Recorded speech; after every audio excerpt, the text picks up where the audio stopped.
I just absolutely love that intro. It is I fabulous. love that intro, The man. energy. Thank you, Tim Snyder over at Talking Trash for that intro. Donald Blow, look at you jumping on. How you doing, everybody? I am Manny Vitale, host of My Fight Our War, and co-host of Music and Mayhem with my brother Skylar Ray. And yes, it's another special edition, man. And that's because of you guys. You know, we usually do Mondays. You know, My Fight Our War. We've got all the family coming on here, telling their stories and doing their thing. And the thing is, we've been very blessed, and we've got a lot of people.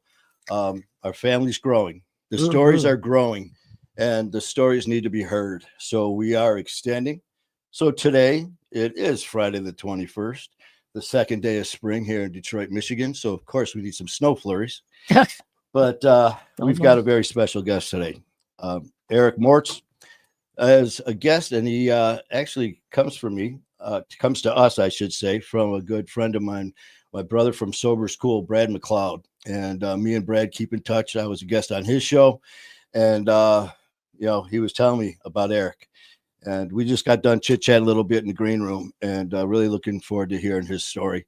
And before we do that, we have to bring on the one and only OG. There she is in the house. Look at that. We got Donald. We got Dan. We got Bill. Bill's already on. Bill. Cool. Hi, we still got to hook up. Bill, we're flying out to New York a week from today, just so you know. So we are going to be in New York again. I don't know what your schedule's like. If you're there, if you're available, hit us up. But Saturday or Sunday.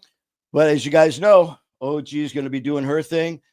Eric, like I said, Eric's got a heck of a story, man. And, it's that battle with addiction and that dark road that it takes us all. And he has a great story of victory on it as well. So we're going to bring Eric on. We're going to say bye-bye because OG is going to be, if you have any questions at all for Eric, for myself, for OG, or for the Wonder Dog Susie, please let us know because we want your involvement. Gotcha. So OG, go bye-bye. Bye.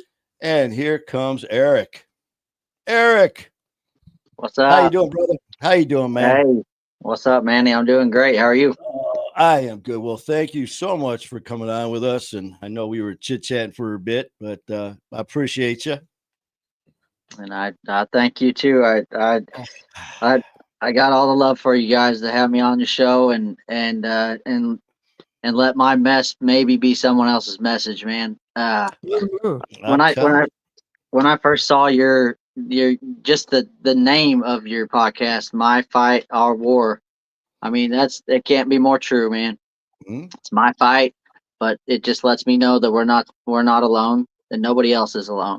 There you go, Eric. You just summed it up. You just basically summed it all up right there, because addiction makes us think. That's addiction. When we get that lonely, nobody likes us, no one loves us, we're alone. That's addiction, man. But the fact of the matter is, we already got people chiming on here. Donald Blow saying, "Hey, Eric, right now is a shout out to you." Everyone else is already starting to give shout outs. Danny Gibson, Eric, Danny, our brother Gibson. Stacks. But you know what? Before we get rolling here, we got things were meant to be. I don't believe in coincidences. And you said something to me the other day that kind of freaked you out, and it was about my man here, or my logo, the wolf. So before we get going here, why don't you tell everybody what happened with you and the wolf? Well, I mean, I'd like to say that wolf was a friend of mine, but actually, during one of my lowest of the lows, when I was trying to free myself from the addiction and quit, I actually started hallucinating, and I didn't really know what was happening at the time. I'm seeing things, I'm hearing things that aren't really there, and just so happened a wolf was something that I was seeing, and gosh damn, I can't even talk about that without getting chills, man. I'm telling you, but I mean, I saw that wolf, and this wolf would follow me, and it would sit there, and I could sit here talking to you, and I would argue with you that he was sitting right there, and that across the room from me. So when I saw your logo, I'm like, there is no way in hell that these two things are coming together. And now I'm talking to you on this show, and it just, I do believe that everything happens for a reason. And the more this journey goes on, the more and more and more I can't ignore those same things keep happening. It's like blows me away. And now looking back here, that wolf is actually, it was guiding you home, my man. That's right. The wolf pack. We have that mentality. We look out for each other. Even though you had no idea what the hell that wolf was doing there, that wolf was with you, bringing you back here with us. So it just led you home, my man. And we are so glad that it ended up this way. But right now, man, Eric, where are you? Why don't you just tell us a little bit about yourself? Where are you from? So I just said my name's Eric. I grew up outside of Denver, 30 miles, little town called Watkins. If you've ever driven through Kansas into Colorado on I-70, you stop by, there's a big old truck stop, Lyman. The next big truck stop is Watkins. So you might have heard the Tomahawk. So if you ever come through there, that's a little bitty town I grew up in. I went to school just down the road in Bennett. Spent all my years out there, graduated, then moved out to Missouri. But that's where I grew up. That you grew up. So it was like that one horse town. That was that small town, huh? Pretty much so. They had a bar, which a lot more people probably could recognize, was Lulu's, and that was the big bar, big live bands all the time. I mean, that was the place to be. I never was a bar guy, but I mean, I went in there for a while. They had a thing that was kind of cool, and I've never seen it at any other place or anywhere I've ever went to eat. They would give you, if you order a steak, they would give it to you raw, and you could go out back, and they had a big ass grill, and you cooked it how you wanted it. And I thought that was very, very unique, and it was pretty cool. But I mean, that's a little bitty old town, a little bitty motel with about 8 rooms, which during my brilliant drinking times, I spent about 2 weeks in that hotel. But yeah, that was it, man. I mean, small town, very close family. I tell you, with that, just I'm going to be popping stuff up on the screen too. These are that's from Donald, just giving you a little shout out there. How's it going, Donald? And then we got my brother Tyler Thomason. These are all members of the family, so they're going to be giving you shout outs as well. But cool. You always hear stuff about like people that talk about addiction and all that, about the environment, small town, big city, and all that. As we know, man, when it comes to addiction doesn't care who you are, what color you are, what sex you are, how rich you are, how poor you are.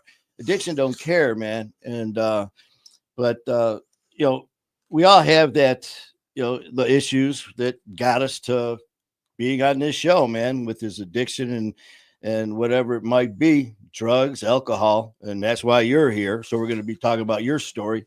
So, but growing up, I mean, how was your childhood growing up? I mean, you said you were a close-knit family and all. Was there like drugs, alcohol present in the family when you were growing up? No, I mean, I have a younger brother. He's 4 years younger than me, and we were being that close. I feel like you're a little bit far apart, but you're close enough to be, real. We can roughhouse each other, and we were real competitive. And I look up to him every day. I mean, he's one of the reasons down the road where in my story where he helped me get over the hurdle to actually get help. And I couldn't have done it without him. And my dad and mom, yeah, we're all really, really close. I lost my mom when I was 15, which kind of catapulted my drinking career. But yeah, we were all close, and the small town deal is there's not much to do. You eventually you find things to do, and sometimes they're the wrong things. Yeah, and the thing is, sometimes people, all of us that know about addiction, whether it's us personally or people are touched by it, we understand that it doesn't matter the family dynamic. I mean, people on the outside who don't know, when they think of someone having issues, they're like, oh, well, their family life growing up, they must have been a bad household, mom and dad fighting, they were drunks, they were drug addicts, so that's where the kids got it. No. Right. A lot of times it's what you just described. Me growing up, I mean, I came from it's a similar thing where people that don't know assume things. So with growing up, man, just still basic, whatever they say normal is, but childhood. Yeah. So normal. As far as I know, someone said that to me one time, and normal, what the hell is normal? My normal for me, I was like, someone asked me on a show, what was your normal day like? Well, I got up, I threw my jeans on, threw on my leather, put a 40 cal on my hip, a 38 in my vest, a knife in my boot.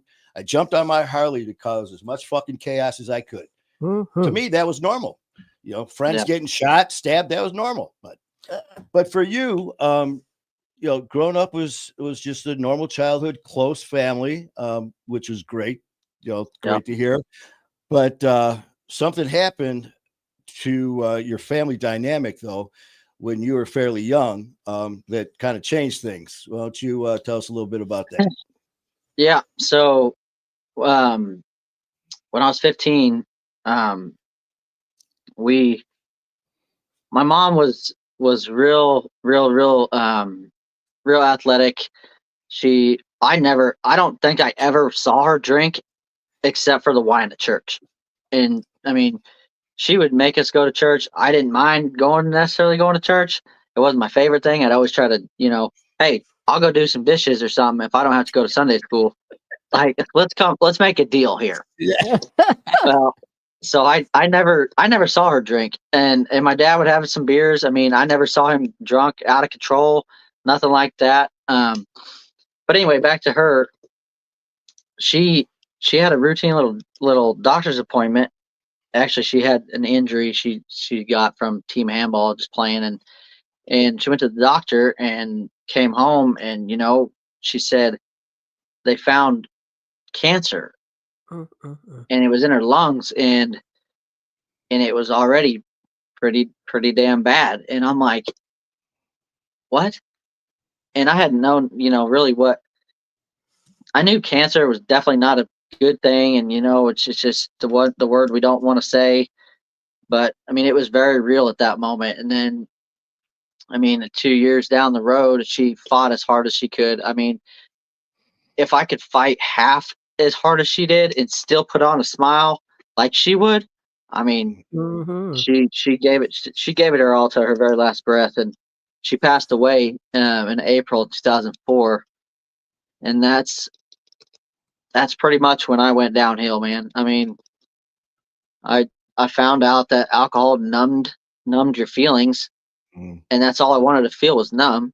So I mean, naturally, I kept chasing that numbness and that escape from reality, I suppose, and it just led me in the 100% wrong direction. And what I thought was doing good for me is getting rid of that pain. More often than not, it just intensified it. I guess it was it wasn't the right thing to do, and I got to the point to where I couldn't stop, and there's a lot of in between all that, but that's basically what got it going. Yeah, the thing is, we were talking off camera. I'm a mama's boy, and by the grace of God, thank God, my mom's still with me. I lost my dad years back, but my mom's my hero. And at your age, at the age you lost her at 15, I can't even imagine, because I know how I was at 15. I mean, and so that pain and all that stuff, I can't even imagine what you went through. And I think all of us here know exactly what you mean about that. Hey, wait a minute, that terrible pain, it's gone temporarily, but for a minute. So You know, and the thing is, you know, it gets to the point where, you know, it's okay to do that temporarily, you know, but when it starts to own you is when it becomes an issue. So you were 15 when that happened. How old was your mom? She must have been young. She was 42. Would she pass? Too young. Yeah, she had lung cancer, and when they caught it, when they found it, I guess it was already just aggressive, and it was just like, it wasn't good. But she's 42, and when she died, so 40 when they diagnosed it, I guess. But God bless you, brother. But yeah, so 15 years old, you start drinking. Now, how was it like right then? Did it just like drinking consume your life like from that point on, or how'd that go? Not really. Started drinking heavier towards the end of my senior year when I knew that I had all my credits, and I could graduate, and didn't really have to. I was taking all the easiest classes you could possibly take just to get the necessary credits. So I really didn't. I wouldn't say didn't care about school, because I really loved going to school. I didn't like the actual physical part of being there, but I liked being there. I liked being all my friends, and I was named the class clown, which I think that's the highest honor you can get. Hell yeah, who needs that valedictorian bullshit? Yeah. Whoever remembers the valedictorian? Nobody. Nobody. No, I'm just kidding. I probably couldn't name mine, but I'm sure that she probably helped me on a test or two, probably. But no, and then after that, we moved out to Clinton, Missouri, which is about dead center between Springfield and Kansas City. And my dad bought a resort in Marina on Truman Lake, which we feed into Lake of the Ozarks. So I was placed into a party environment, as not a party environment, but it was easier to fit in when I was drinking. You know what I mean? Like I didn't feel like I was having to hide it as much because everybody else was doing it. Yeah. But they weren't doing it, as much, obviously, but I just felt like I could fit in and I could hide it. So that's when it started being an everyday thing.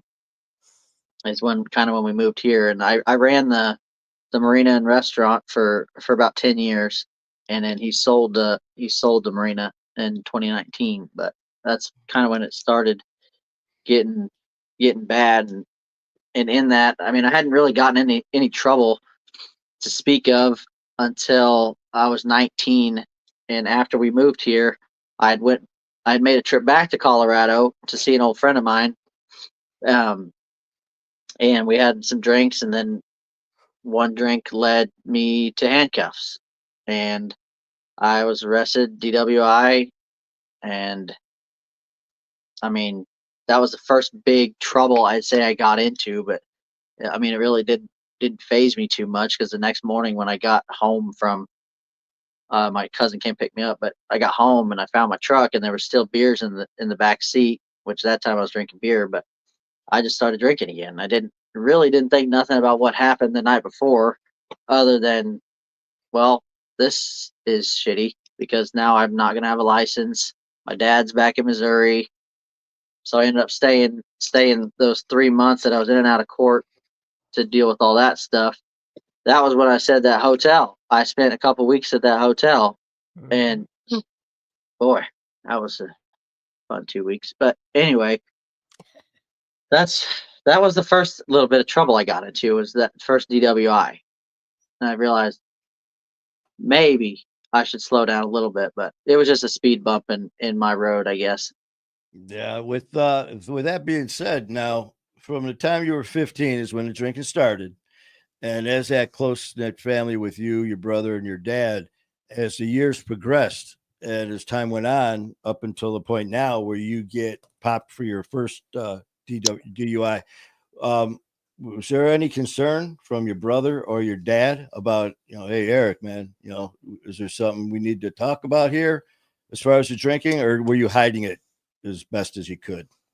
No, well, I mean, probably from my dad, yeah, because me and my dad are very close, and I'm sure he he was giving me the the typical the dad father to son thing. Hey, you better cut that shit out. You're gonna end up hurting somebody, or you're gonna kill yourself or kill somebody else. Like you know to not be doing that type of shit. So yeah, there was. I mean, he would say stuff like that more often than not. So yes, there was definitely people from the outside. As far as my brother, I mean, not really, because not until later on, but he didn't. I don't think he really even kind of knew what was going on quite yet, because I mean I wasn't hanging around him, so he didn't really know. I wouldn't think. Yeah, and the thing is, we're at the beginning, we're pretty good at hiding shit before it gets to the point where we're not able to hide shit. It's pretty hard to hide shit when you're literally falling down. It's hard to hide shit when you're smashing your truck into another building or another vehicle, or you're in jail. It's kind of hard to hide all that. But up until that point, though, I mean, I tell you, it's the whole like family events. Oh, I can't make it. Oh, I'm not feeling good. Well, yeah, you've been on a bender for a week, So this has been going on now. So you got that first incident with the DUI. What how did things go after that? Was that an eye opener for you, or did that was just like nothing? I mean, honestly, no, nothing. I mean, I lost my license for a year. But I mean, we didn't live too far from the marina, so I mean, I drove damn near every day. But I mean, risking getting even into more trouble, and on top of that, drinking and driving more. So I mean, no, it didn't stop me. It didn't slow me down at all. I just didn't. I didn't care really. And the drinking got worse. How bad was it to the drinking? I mean, what how did that increase to what point? Well, at that point, after I got that DWI, I came back. I got with which was my first wife, and she was a night nurse, so she wouldn't be home when I come home from the marina. So I could drink pretty much when I got off of work, whatever time that was, because we had an RV park as well. So people would say, come up and have a beer. And, I got 100 campsites, and by the fourth or fifth one, I'm already trying to look at one eye to see what number I'm pulling up to, So, I mean, I didn't have a care in the world because she wasn't there when I got home. So I would drink till I blacked out or passed out, and then I'd be gone by the next morning. So I could drink whatever I wanted, whenever I wanted. So I mean, it was every day. And I mean, I could still get to work. I mean, I consider myself still right now, like, well, back then, now, yes, but back then I was very reliable. I mean, if I told you I was going to be there at 4 o'clock in the morning, I'm going to be there at 3:50.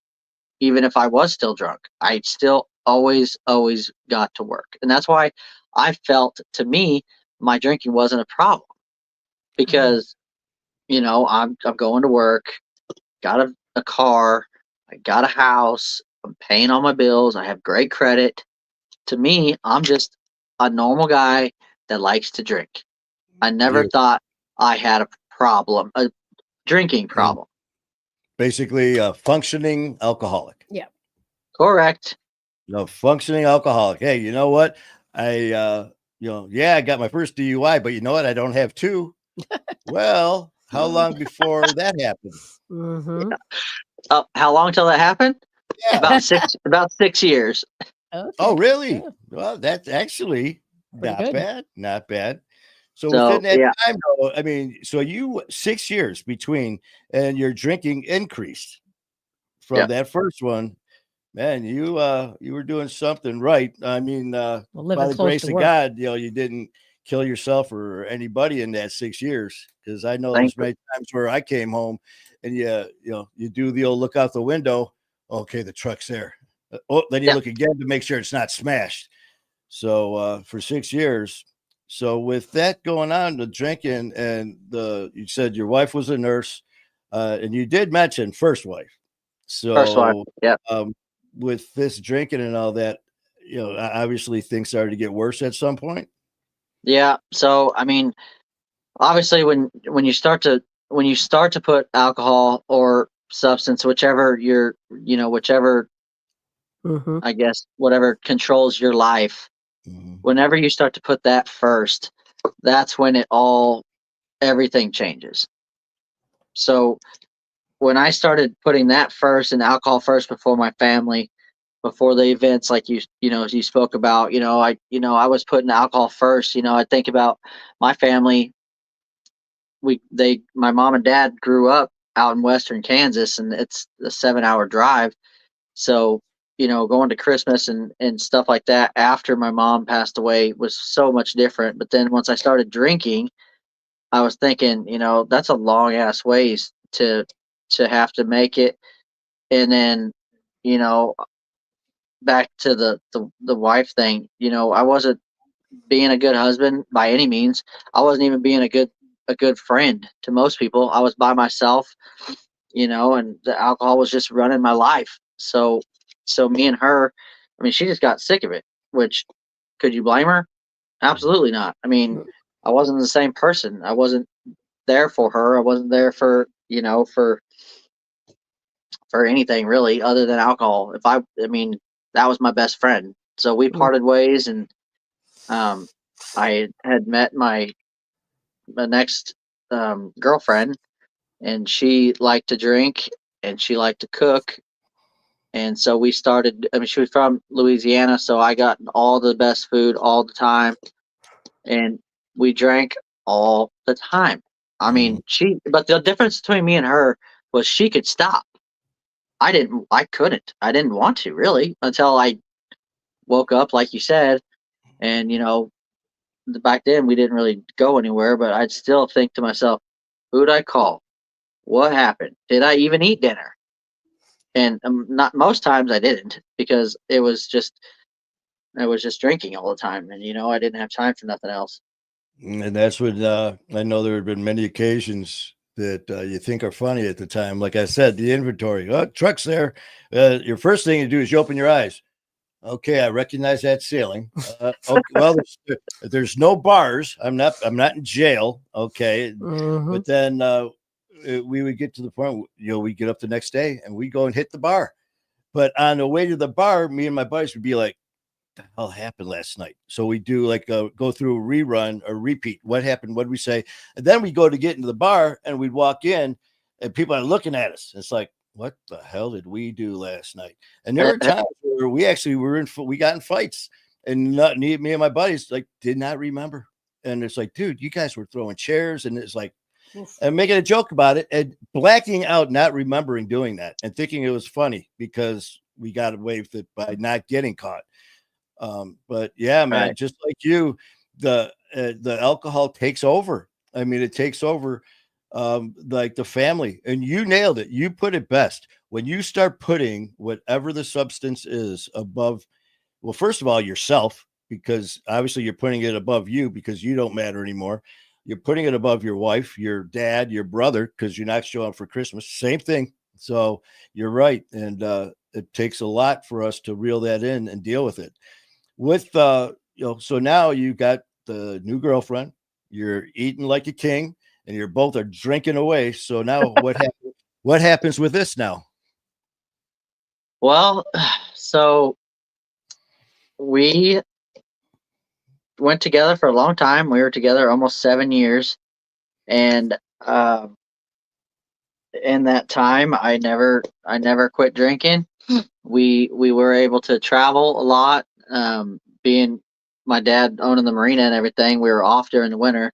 Well, we weren't off. I mean, there's a lot of stuff to do at a marina, but in the off season. But I mean, he would let us take vacation, so we were able to go on some cruises, Caribbean, just different islands. We were very lucky, but we were always drinking. A lot of those trips, I couldn't even get off the ship at the port because I was so sick from drinking, and so I really didn't get to experience some of that, which my own fault. But I mean, we had some good times, and she was with me during my roughest times, during my darkest days, when your buddy behind you, the wolf, started showing up. I mean, and I thank God when I pray, and I should pray more often, but I thank God that she was with me through all those hallucinations that I was having, because really didn't feel like I could make it by myself, because I was terrified. I mean, gosh damn, I cannot talk. I mean, talk about that shit, and it's just like it's real, just like it was yesterday. Well, Because I mean, it was I was the real. most It I was the was most real to scared I you. ever been. It was real in your mind. If it's real in your mind, it's real. I mean, like you told me off camera, Manny, I saw it right there. You told me, I would have argued with you, Manny, that it's right there pointing at Yeah. it. So, I mean, when it gets to be that real, it doesn't matter what anyone else thinks. To you, Yeah, that it was was. real. And for your girlfriend, now you said, she was drinking right along with you. Did she voice, hey, listen, Eric, man, you got to stop. It's too much. It's too much. Or she was partying right there with you. I mean, even though It she was knew, but but you said she was there for you. So thank God, because times like that, it's no time to be alone.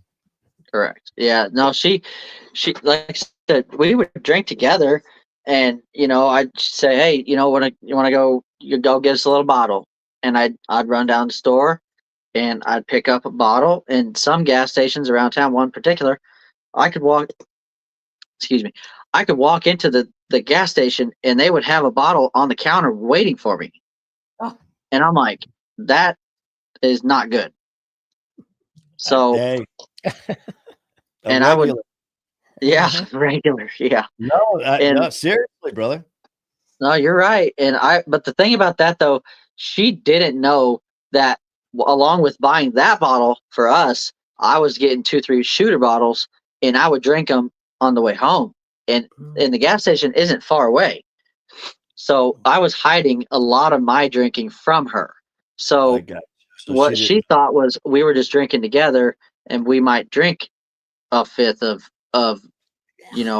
whatever it was a night, which was so with some type of whiskey. But I was always on vodka myself. I mean, that was what vodka was pretty much my kryptonite. I mean, from when I first started drinking to the very last morning before I got sober, it was always vodka. So I was hiding it from her. So no, she didn't really say nothing to me. It was actually, funny enough, the other way around.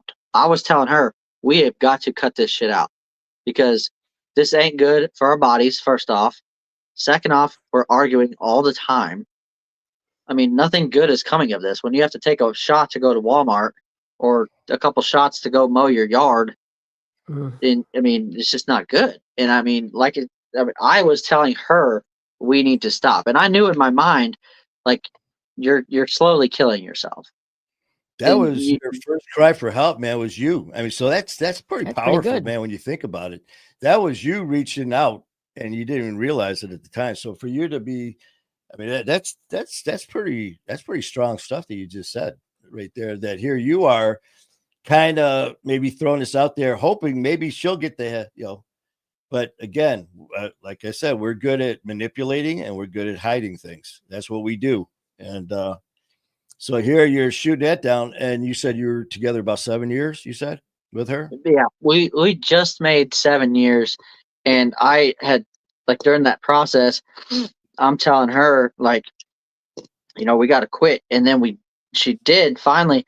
We want to try to get pregnant. So after a couple times of that, I mean, didn't work out, and she ended up having to have a lot of. She had some medical issues and had to have some surgeries, and the closest we have a hospital here in town, but she was up in Kansas City, which is about an hour 15-minute drive, and I'm in my prime of drinking, so I'm not going to miss any days of drinking, regardless of what's happening. So I'm driving back and forth to see her in the hospital. Well, I didn't.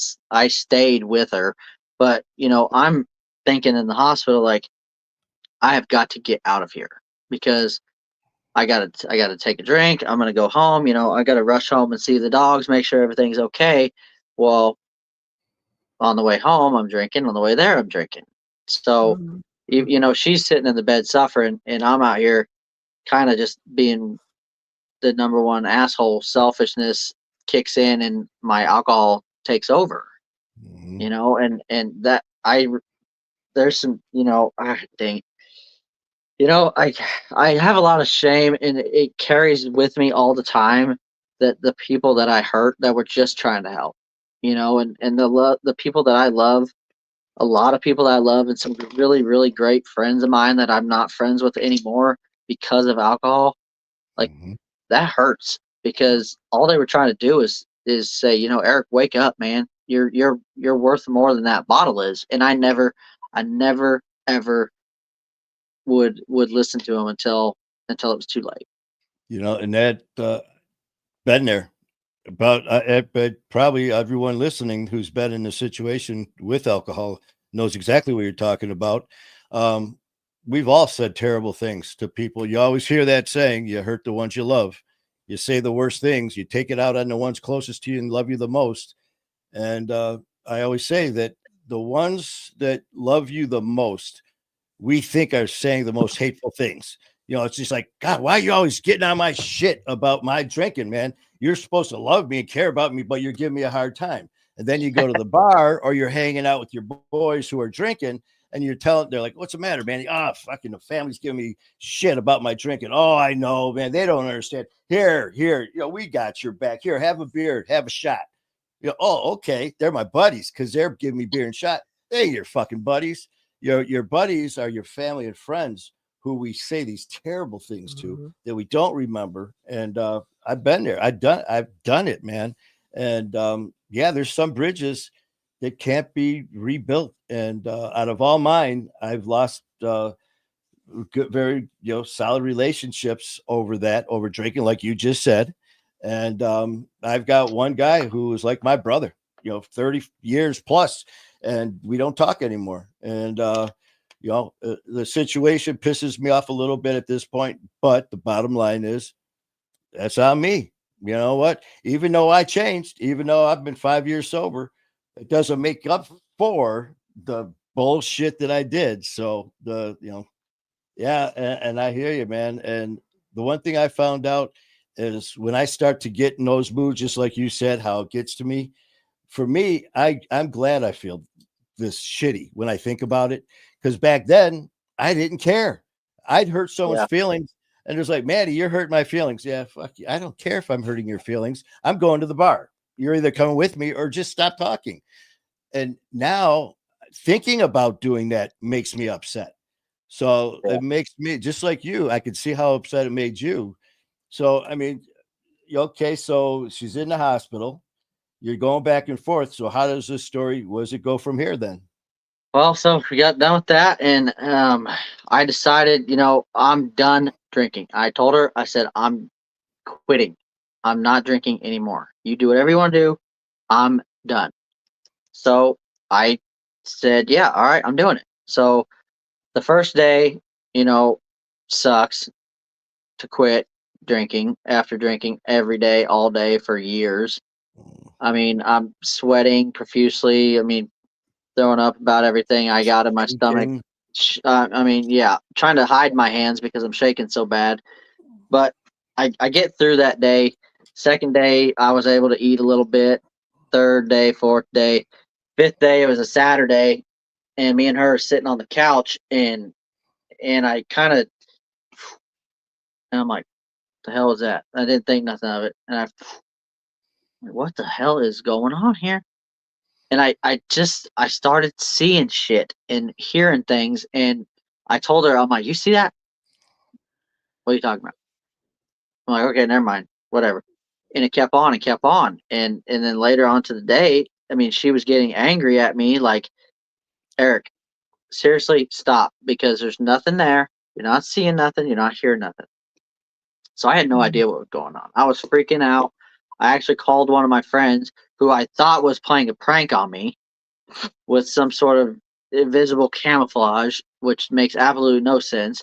But in that time, I was like, okay, I called him and I said, hey, you just gonna come over here and then leave without saying nothing? He's like, what are you talking about? I'm like, oh shit.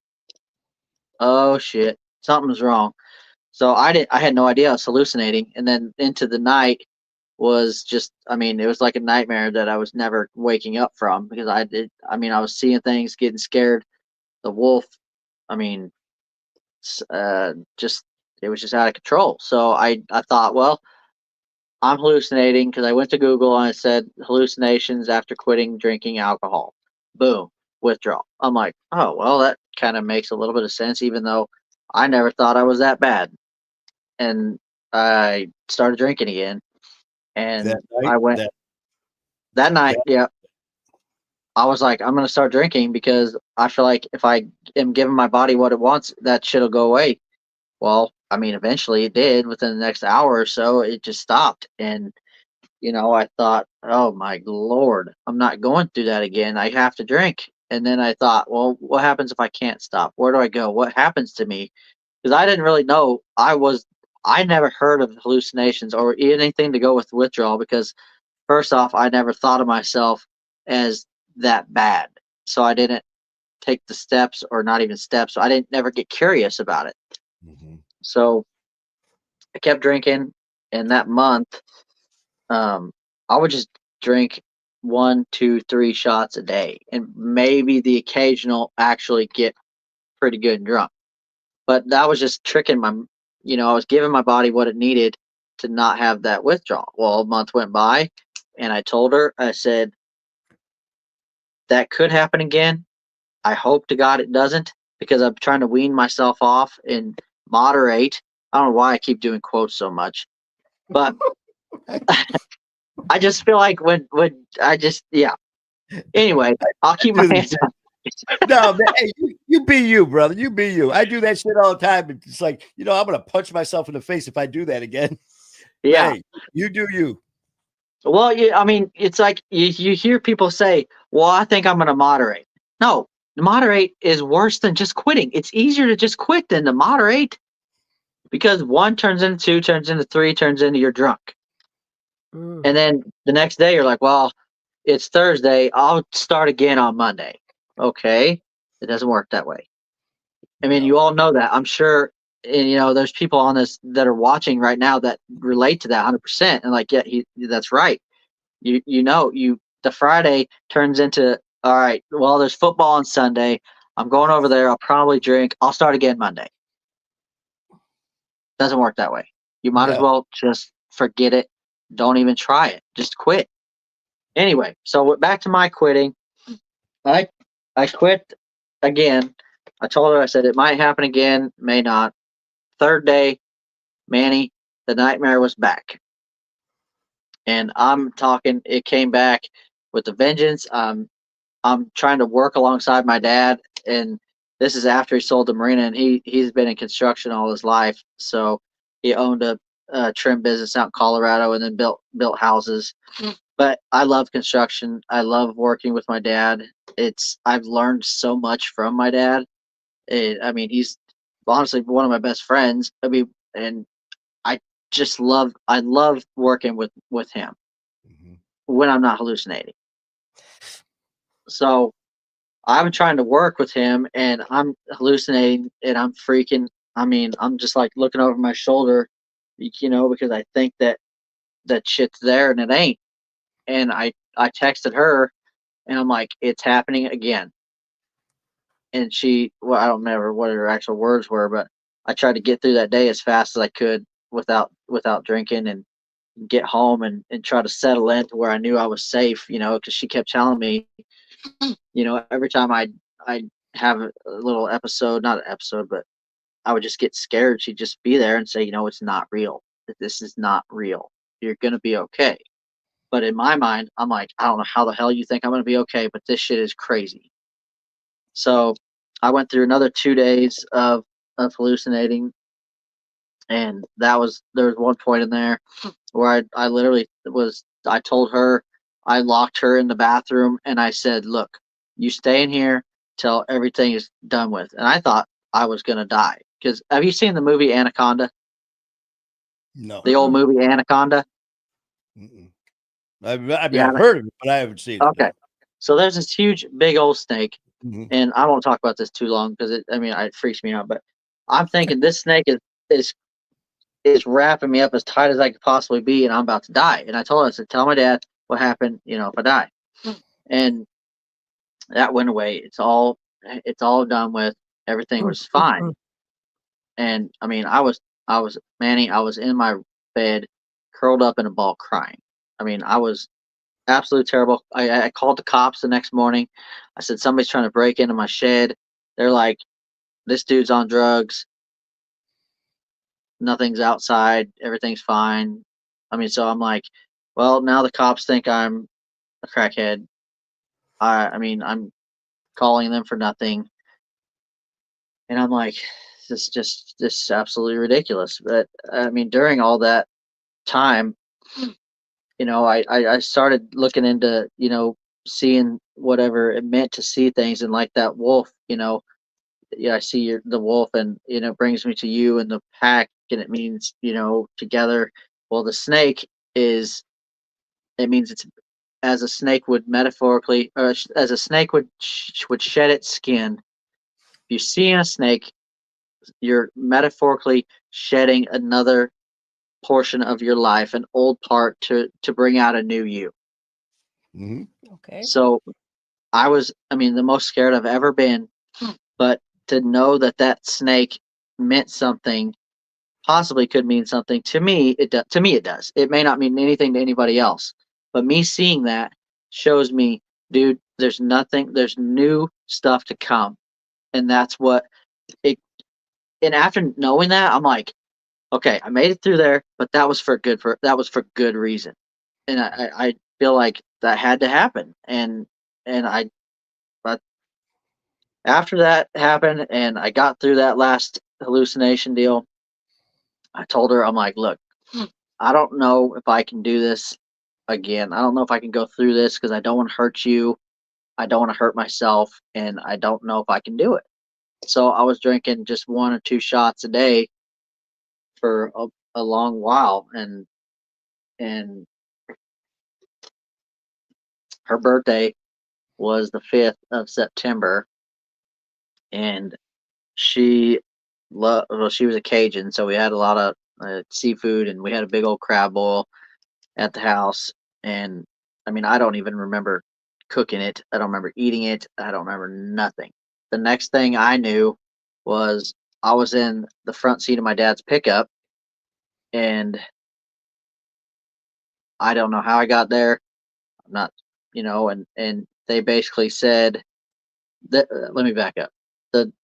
That night I went to sleep, passed out, and woke up the next morning. She was all pissed off that, we didn't eat for her birthday, and I just kicked off and just started drinking again. Well, that later that day, I must have passed out or did something, and my dad and brother came pick me up, and we're riding around, and I'm just kind of hanging my head like this, just because I'm like, well, I don't know what we're doing.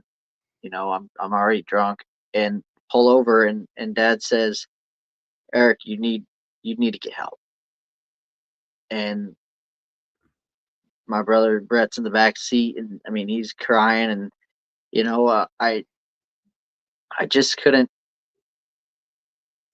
I couldn't I couldn't do it by myself. And finally, for them to say, Eric, you need help, and we have a place for you to go. And I wanted so bad to stop drinking. I knew I had to quit, and I wanted to, deep down. I wanted to quit, and I just couldn't do it because I was so scared of what was going to happen if I quit again. And so uh I I told him, I said, yeah, I'll go wherever you want me to go. I'll do it. Thank you. I mean, that's all I could say is like, yes, I'll do this for you guys, since I couldn't find the strength to do it for myself, because I, I couldn't do it. So I said, yeah, I'll do it. I'll go for you guys, because I owe you guys more than I could ever repay you. I put you guys through the ringer. I mean, who knows how many times my dad's got a call saying, hey, Eric's up the road in the ditch, or Eric's passed out on the floor, or, Eric this, Eric that. Hey, Dad, I'm in jail again. How many times did I do that, to where he never, ever, ever gave up on me? And I mean, I finally went. I went to rehab, and I spent 7 days there, It was a beautiful place down in Port St. Lucie, Florida. I met some great people.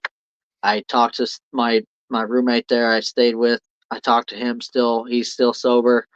And I mean, it was one of the best experiences of my life. And I never wanted to be the person that said, yeah, I went to rehab, because the people outside that don't struggle the same way other addicts, alcoholics struggle, they look at you as the black sheep. He went to alcohol. He went to rehab. He's a weak person. But I'm gonna tell you, it's not for the weak. It's for the ones who want it. It's for the strong, brother. It's for the ones who actually want to better themselves, and you may not be able to do it by themselves. I know I couldn't. I couldn't do it. Yep. That's why we're all here, because none of us could do it alone. You know, we all have our own ways, our own stories, our own paths, you know, of how we did it. You know, some people, you know, they go to meetings where they're actually where they need that structure. They need to be in a building with people at a table, sitting there with personal contact. Other people can't do that. Other people need this right here, social media. Other people need phone calls, text message, whatever it takes. There's so many. That's the wonderful thing about where we're at now is, you know, there's so many different options.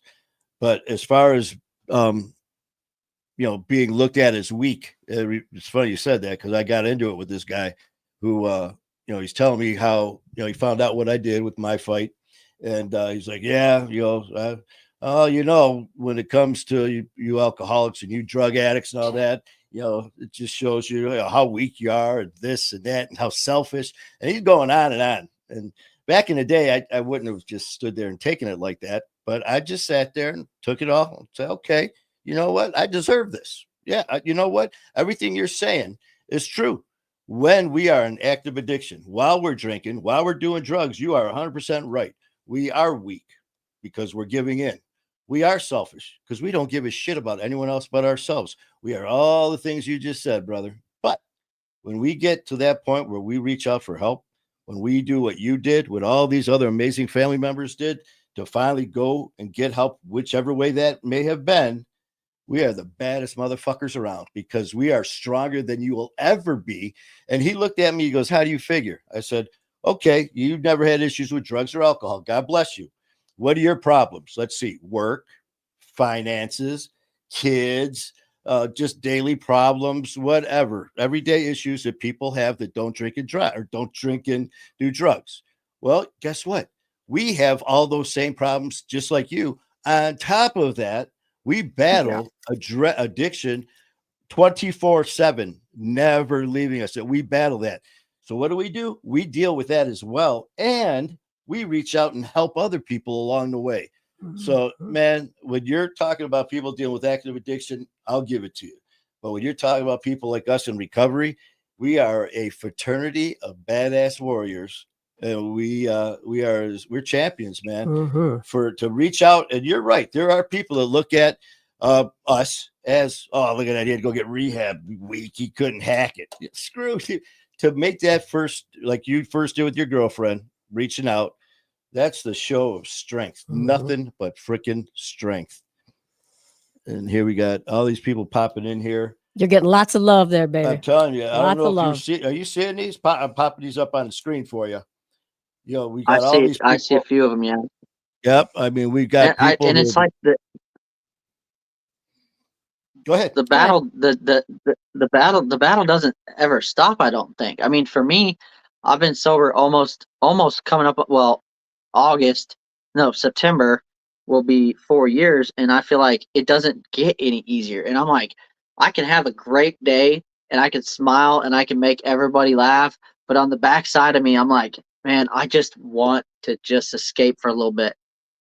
But I know that if I do that, I'm gonna probably drink exactly like I did when I left off, and that's probably just, I mean, they may kill me, and I'm not trying to go down that path, but I mean, something else that happened while I was trying to quit during that last month before I went to rehab, I'd come home and I started hearing like I would talk and I would hear echo in my head.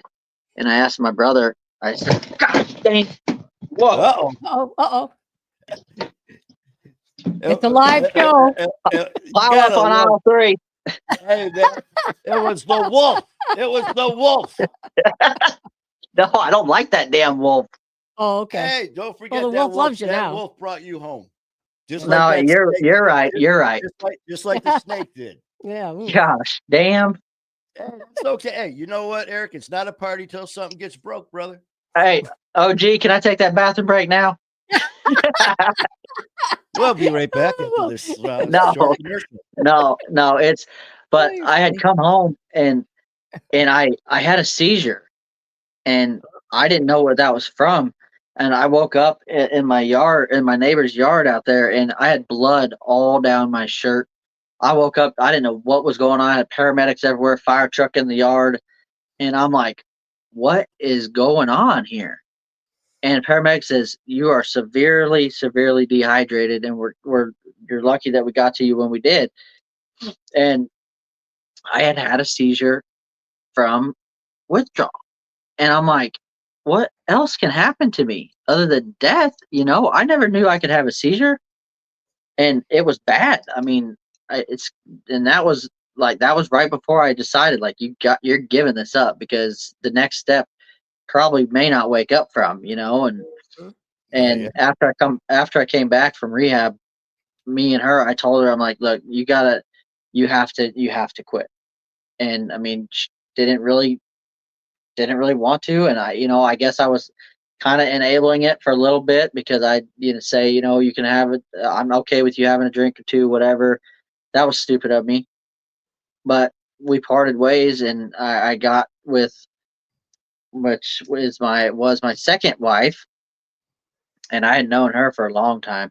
Her and her brother were pretty good friends of mine, or we are good friends, but we ended up getting married, and she knew my backstory, and she knew everything there was to know about me. I mean, I told her things that I don't believe anybody else that knows, or not, other than the podcast stuff, which I love being able to talk because it needs to be heard. I feel like because a lot of people hold it in, and it's not good to do that because I was the worst at it. I would sit there and I'd fight my feelings by myself, and I try to put on a strong front, but I was am still always very emotional, and I love seeing people win, and I'll pick up the guy who falls.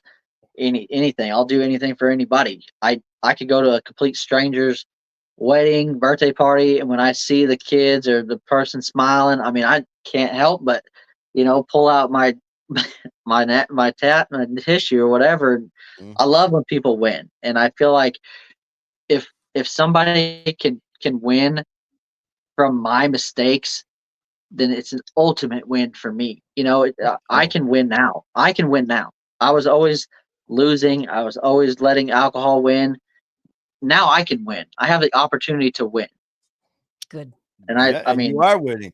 I mean, you've been winning since November 7th, 2021. You've been winning because now what I say? You said November. September. So you've been winning, and now you own it. It no longer owns you. You own it, man. And it's just when we're in this family, man, I always tell people that no one would blame us if we just got ourselves straight. And that was it, man. 24/7, we worried about us, our families, and that's it, and that was it. But no, man, that's not in our DNA because we know how each other feels. And it's our nature. We know that we don't ever want to feel that way. So we reach out just like you, here you are. No one would blame you if you and your wife and your son just went on with your life now in recovery and enjoyed it for the rest of your life and didn't do one more podcast. No one would blame you at all for that, for getting yourself straight. But like I said, that's not what we do, man. We jump on here. We bring up things that we know are going to be upsetting to us. We bring up things that we know are going to be hurtful, but we do it to help others. So, the way that you're doing that, you are, you're helping so many people win, and then in return, they're doing the same for us. So, I mean, it's just, so that's your current wife right now that you were talking about, right? You told her everything. Well, yeah. So, she knew everything there was to know, and she would drink a little bit from time to time before we actually got married, but she gave it up. And I didn't ask her to do that. I'm not gonna ask her to change her life for me. I mean, Mm-hmm. if you want to be with me, I'm gonna say, here's my deal. I would prefer if you didn't drink. I mean, I'm not, and I can go to bars, I go to sport events, I can do anything I want to do right now. It doesn't bother me. No one's gonna make me drink but me. Exactly. So I mean, seeing it is fine. Smelling it, I absolutely hate. But so anyway, we got married and we decided that we want to get pregnant. Well, okay, so that happened. The first go didn't really work out the way we wanted it to go, and we decided let's try again. We can do it, and we had our son Dexter, and he was born in May 23rd, 2023, and he is my new reason for staying sober. And after he was born, me and her, we weren't clicking. I mean, I was trying to. I mean, we were each battling our own deals. It definitely changes your life to have to have a kid, and it was the best thing that ever happened to me. But we just weren't getting along. I was going to AA meetings more than I was having a real struggle trying to stay sober. I mean, just the added stress and stuff that was going on with her. It was just a lot. So we decided, let's work on you. I'll work on me. We'll do the best we can for Dexter because he's ultimately what matters the most now. So we decided we got a divorce, and now we're just working, and we're trying to do everything we can and to give him the best life we can. And right now things are going pretty good, and we're getting along, and we're just taking it day by day. And I gotta show the little guy. Oh, heck yeah. Look at There he that is, little Dexter, man. little Nice. What a Dexter. he cute kid. he he is amazing. And I mean, I feel I there's nothing in the world now, Manny, that's gonna make me drink anymore. I mean, I can't let him see me like that. I got to be there for him every day, and I'm not gonna put him through that. I mean, No, throw it no. at me, I'll throw it right back. I'm not gonna drink Good. because That I have, you and I'm got not. It's looking at that beautiful picture right there, that little boy. I mean, we all have you know, tools that we use. No yeah, matter what they are. I don't care what they are, man. As long as they work, it's no one's business what they are.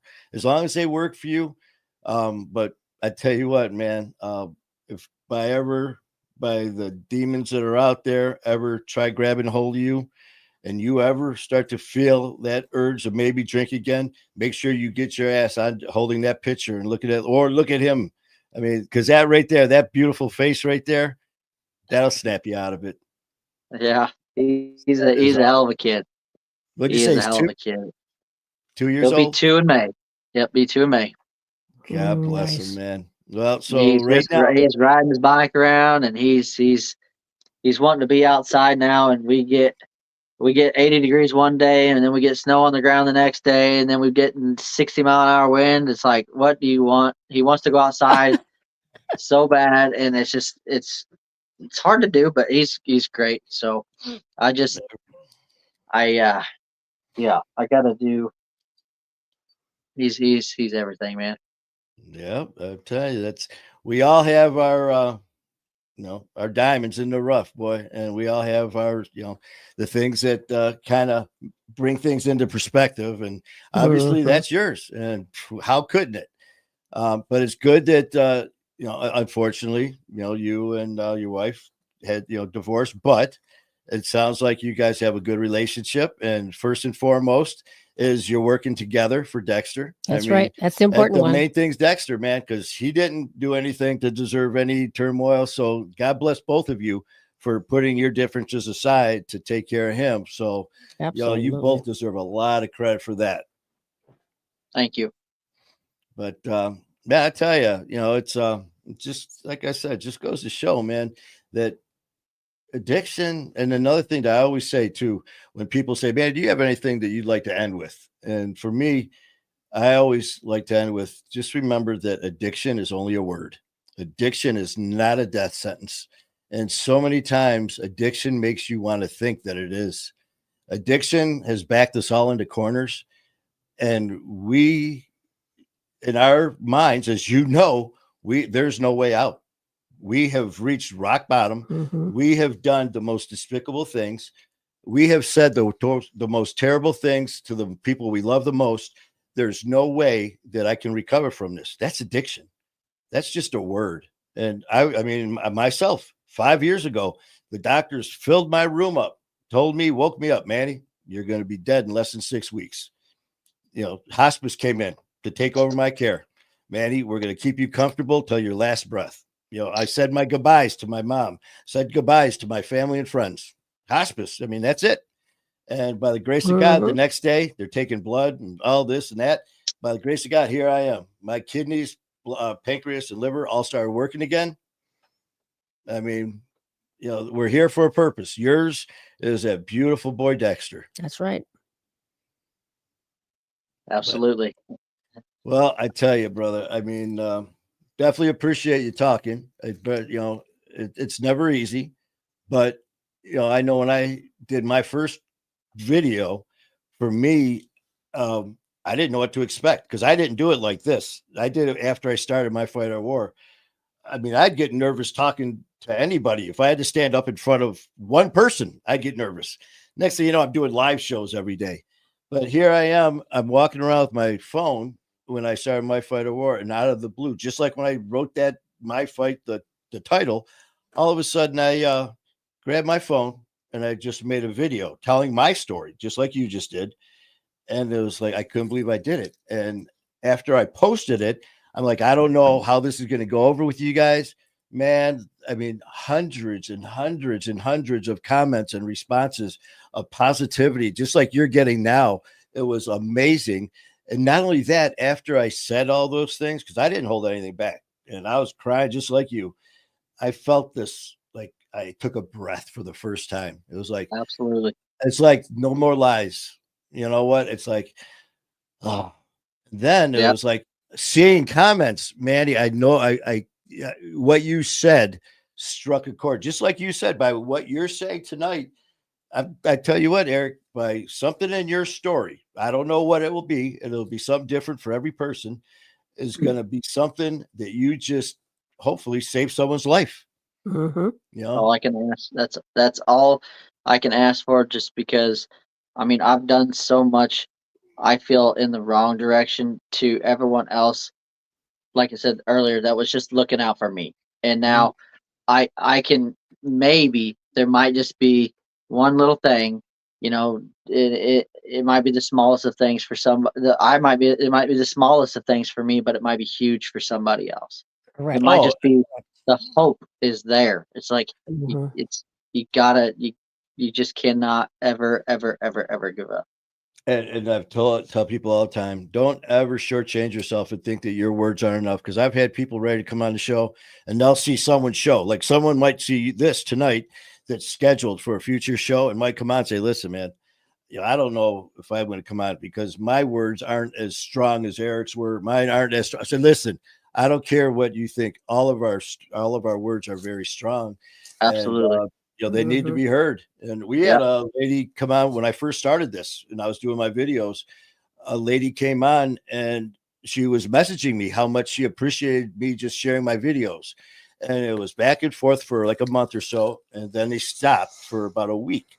Then this one night she messaged me and it was very odd. And I'm reading it. And then all of a sudden I get another message from her and her daughter.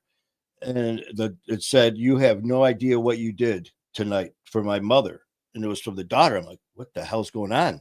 So they both messaged me, and she said that she was going to kill herself that night. The mother had everything planned. She was going to kill herself. She had everything set up. She was going to contact the daughter. Daughter was going to come over and find her mom dead. But instead, something happened when she was getting ready to do this.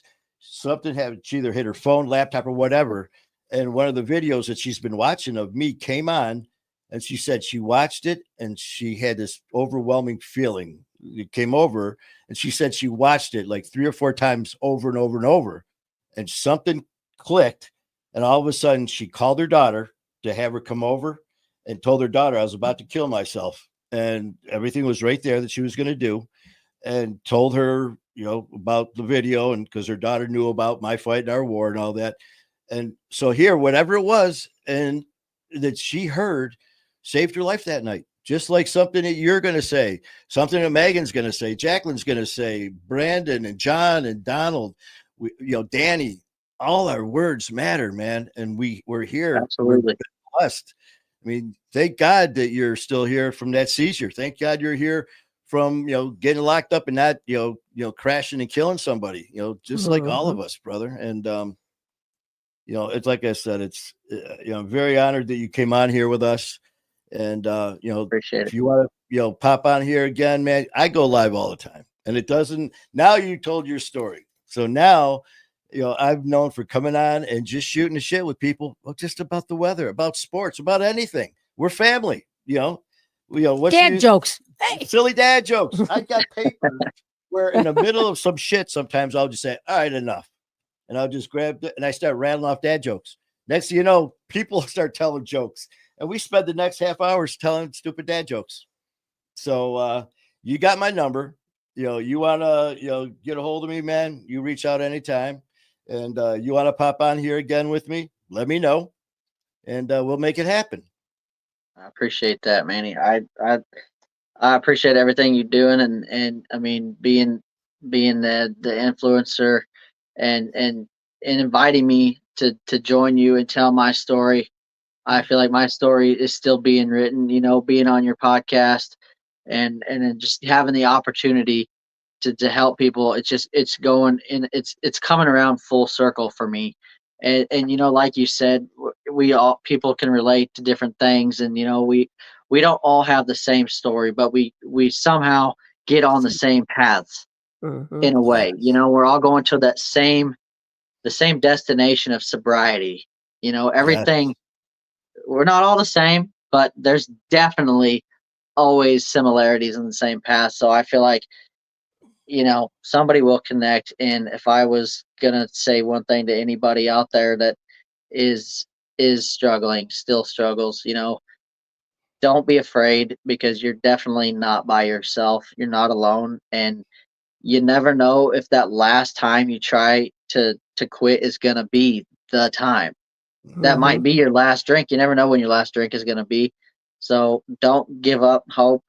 Keep trying, keep fighting the good fight. And Manny, I thank you from the bottom of my heart, and OG too, for having me on and letting me spend this last hour and some change with you guys. It truly does mean the world to me. So well, you got a big family now. You realize your family has grown you're, exponentially. You're part of, you are. You're part of the wolf I mean, pack. look at this. There's lots of love being sent your way tonight. We got someone you might. Who is Anime Moritz? That's Dexter's mom.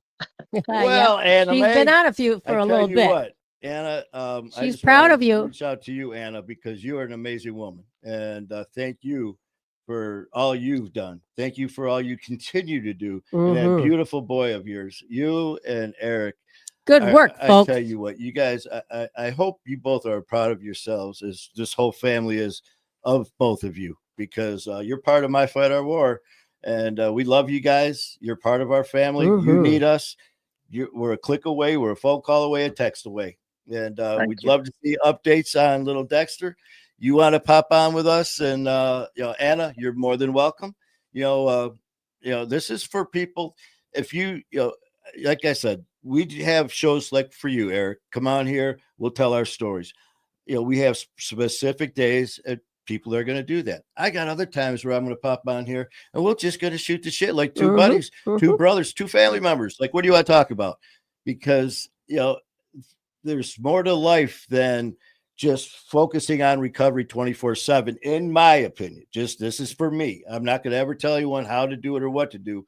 But I had someone say, man, you're not taking this seriously. Fuck you, man. I tell you what, I was told I was going to be dead in 6 weeks. That's not serious. But at the same time, what's the use of being alive and sober if I can't be as silly as shit, have fun, reach out to my buddies here for no reason except to tell silly dad jokes and just make fun of myself all day.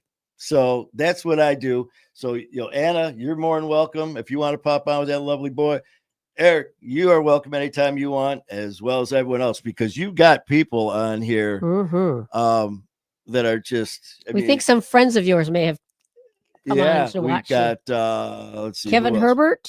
Kevin, appreciate you share. Megan Kavanagh, Christine Ralph. Christine. Thank you guys. Thank you. Thank you.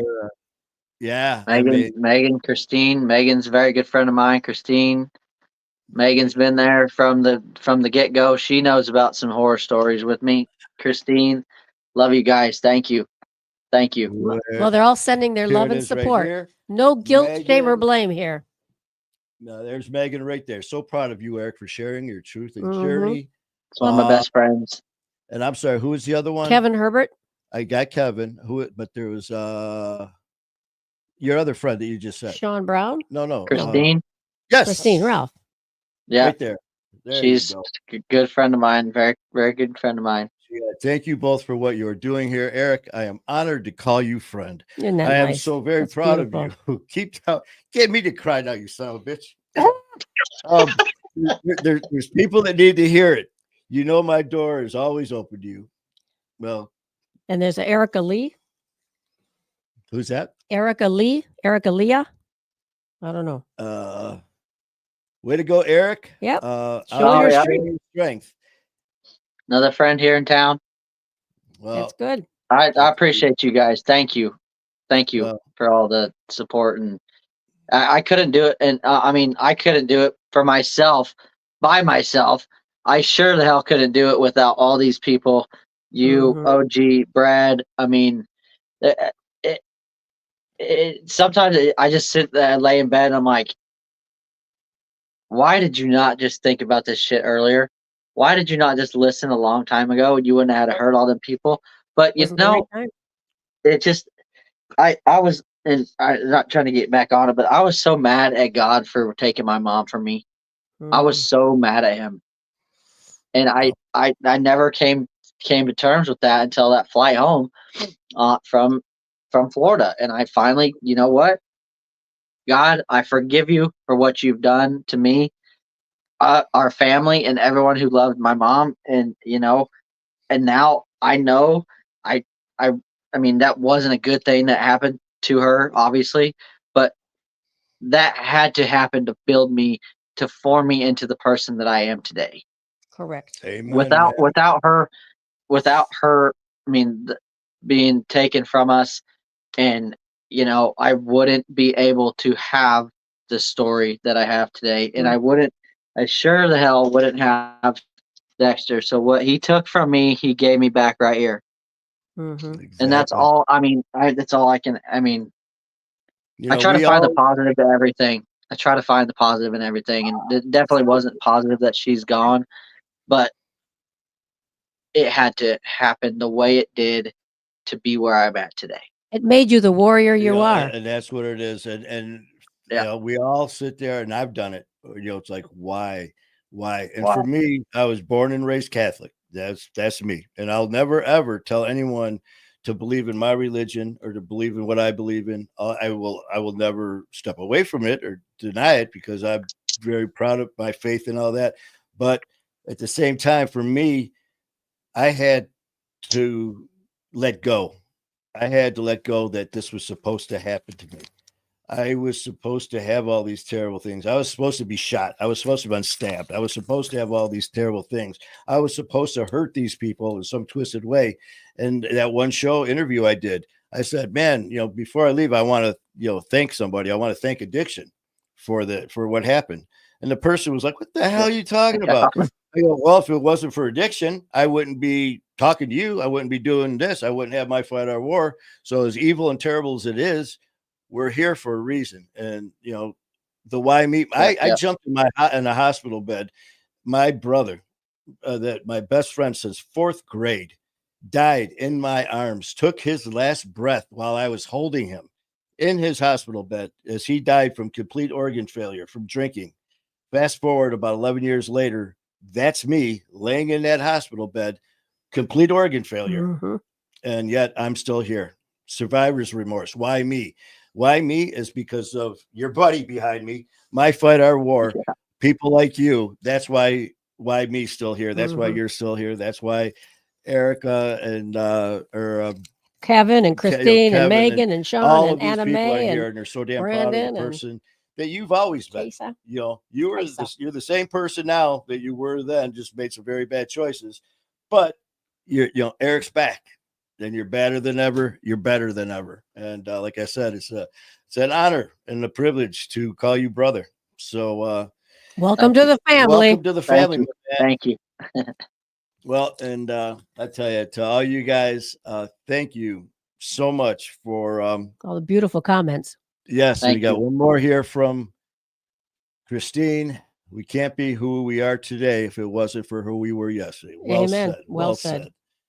So you guys, just remember that our words do matter. And to support one another. And remember, man, you know what? Our words can be the best. They can be so helpful. They can be very hurtful. So please be careful with the words you use. Mm-hmm. But we are all in this together. We're one family. And I love you guys. And keep fighting the good fight. My brother, I will be in touch. God bless you, man. Thank you, Manny. OG, right. I thank you for everything. Thank you. Okay. All right. You take care, brother. All right. Man, what a show. Very powerful. What a show. What a great dude, man. Mm-hmm. I mean, what a beautiful little boy. Oh, we meet a lot of people. Oh, yeah. We meet a lot of people. And every time I do a show, it's just, it's just amazing how he said something about how, all of our stories they're so completely different. But when it comes down to the core, there's so much the same. Mm-hmm. I mean, it's just wild, tangled road of chaos that we, just mayhem that we all of a sudden funnel. It's like, hey, here we all are, How many times have I heard people on his screens about the emptiness that they couldn't fill? Empty. And that's why I say, man, addiction's only a freaking word. Addiction, and we can kick its ass. We are kicking its ass. Mm-hmm. So for all you guys, just remember that. Keep fighting the good fight. And love you guys. We will be back on Sunday. We are dropping another show that we did in New York this Sunday at 7 p.m. That one will probably be at 7 because of our producers dropping it. Yeah. Then Monday, March 24th, Donald Blow will be on. Donald will be on with his story. Monday.